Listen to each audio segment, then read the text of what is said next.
Bonjour à tous, alors aujourd'hui dans cette vidéo, on va faire une introduction aux probabilités. Alors, ici on va parler premièrement du vocabulaire de base des probabilités. On va aussi parler des opérations sur les événements. Donc pour ça, on va utiliser des diagrammes de Venn. Et puis pour finir, on va parler des propriétés élémentaires des probabilités.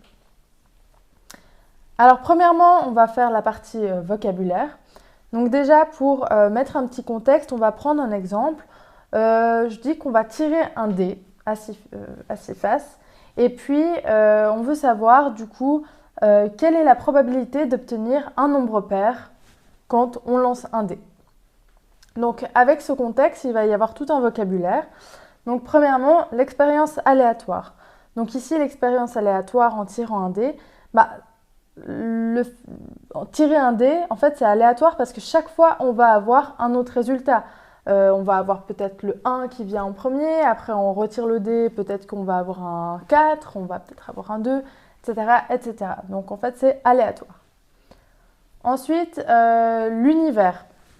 Alors l'univers, ça se note avec ce U ou bien oméga. Et en fait, l'univers, c'est l'ensemble des résultats possibles. Donc ici, lorsqu'on tire un dé, les résultats possibles, qu'est-ce que ça peut être? Ça va pouvoir être 1, 2, 3, 4, 5 ou 6. Ça, c'est tous les résultats possibles. Ensuite, l'événement. Alors l'événement, ça va se noter avec des lettres en majuscules. Et puis en fait, ça, c'est une partie de l'univers qu'on avait ici. Donc dans notre cas, c'est par exemple l'événement A, c'est tirer un nombre pair. Ensuite, on a l'événement élémentaire. Donc ça, c'est un événement qui est constitué d'un seul élément. Par exemple, ici, j'ai mis l'événement B, c'est tirer le chiffre 5. Ici, tirer le chiffre 5, c'est le seul élément. Alors que quand on avait l'exemple ici d'un événement, l'événement A, tirer un nombre pair, on aurait pu tirer l'élément 2, le 4 ou encore le 6. Alors que là, dans cet exemple-là, on peut tirer qu'un seul élément. Ensuite, on a les événements équiprobables. Donc, équiprobables, ça veut dire des événements avec la même probabilité.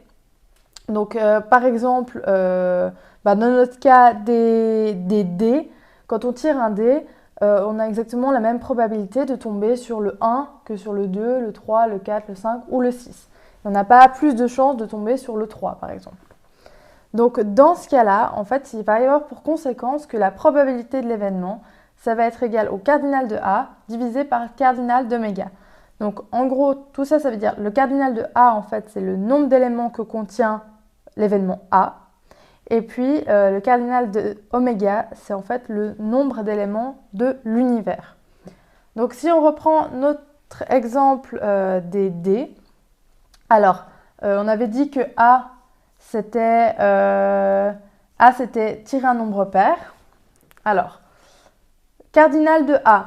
Donc, combien y a-t-il de nombres pairs qu'on pourrait tirer? Il y a le 2, le 4 et le 6. Ça nous fait 3 possibilités. Et puis, le cardinal d'oméga. Oméga, on avait dit que c'était l'univers. Donc, 1, 2, 3, 4, 5, 6. C'est tous les résultats possibles qu'on peut avoir en tirant un dé. Donc, on a 6 possibilités. Du coup, la probabilité de A, c'est 3 sur 6, donc une demi. Donc, on a une chance sur 2 de tirer un nombre pair. Ensuite, on a encore les événements impossibles et certains. Donc, les événements impossibles, ça s'écrit comme ça, et certains avec le oméga. Alors, pour les événements impossibles, dans notre exemple, par exemple, quand on tire un dé, tirer le chiffre 7, c'est impossible. On ne va jamais pouvoir avoir le chiffre 7 si on a un dé à 6 faces. Et puis certains, ça va être, par exemple, tirer un nombre entier entre 1 et 6. Donc, pour les événements impossibles, la probabilité, ça va toujours être 0. Probabilité de quelque chose d'impossible, c'est 0. Et la probabilité de quelque chose de certain, ça va toujours être égal à 1. Alors maintenant, je vais vous parler des opérations sur les événements. Alors premièrement, on peut avoir des événements complémentaires. Donc là, par exemple, on peut avoir l'événement A qui est de tirer un nombre plus petit que 2, alors son événement complémentaire, ça va se noter A bar, et ça, du coup, ça va être tirer un nombre qui est plus grand ou égal à 2. En fait, on complète le plus petit que 2, on prend tout le reste, c'est tout ce qui est plus grand ou égal à 2. Donc au niveau d'un diagramme de veine, on peut noter ça comme ça. Ici, on a notre événement A. Et bien A bar, c'est tout ce qui n'est pas l'événement A. Ensuite, on va avoir l'union de deux événements qu'on va noter A union B. Et puis ça, on va du coup avoir une notion de OU. Alors, ici, si A et B sont compatibles, alors on va avoir un exemple. Par exemple, on prend l'événement A qui est de tirer un nombre pair ou l'événement B qui est de tirer un multiple de 3. Et bien, toute la surface qui va correspondre à ça, ça va être tout ce qui est en orange ici. Par exemple, avec nos D, alors on va avoir ici en commun, alors un nombre pair et un multiple de 3, on va avoir le 6 qui est ici par exemple. Que dans la surface du B, on va avoir par exemple le chiffre 3 qui est seulement un multiple de 3.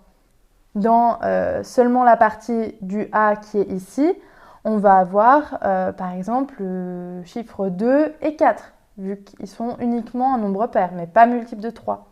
Et puis, dans la surface qui est tout en blanc autour, ça va être le chiffre 5, qui est ni pair, ni multiple de 3.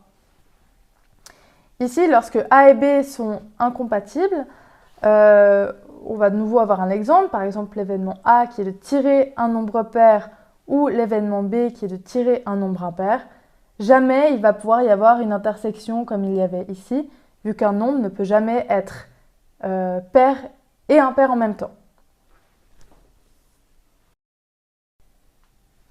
Et pour finir, on a l'intersection de deux événements, où cette fois-ci, c'est A inter B, et on parle de et non de OU. Alors, avec les mêmes exemples qu'avant, donc quand A et B sont compatibles, avec l'exemple A, c'est tirer un nombre pair, mais cette fois-ci, et B, c'est tirer un multiple de 3. Les éléments en commun, ça va seulement être ici le 6. Donc, on va avoir que ça en commun.